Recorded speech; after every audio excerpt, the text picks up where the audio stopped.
गंगा जी के पनिया थोड़े दूरी और बड़ा दास कर रनिया काहे छलका बतारू गंगा जी के पनिया बाबा भीड़ लगले पहुँच जइबू रनिया ठीक से पकड़ल की जाला बाहर धरकते हो ना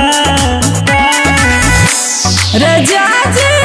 धरी तहनी कंवरिया सोड़िया सोर को ताटे हो ना रजा जी धरी तहनी कंवरिया सोड़िया सोर को ताटे हो ना बोलो बोलो हरि हरि नाथ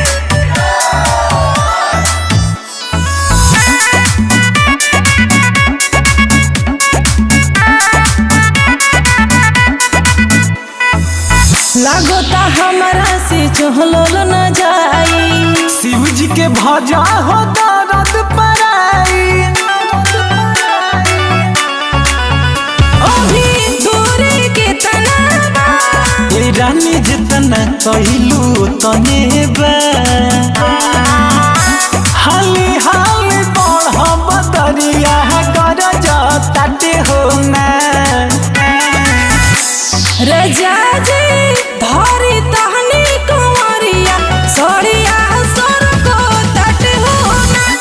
रजा जी धरी तहनी कंवरिया सोड़िया सोर को ताटे हो ना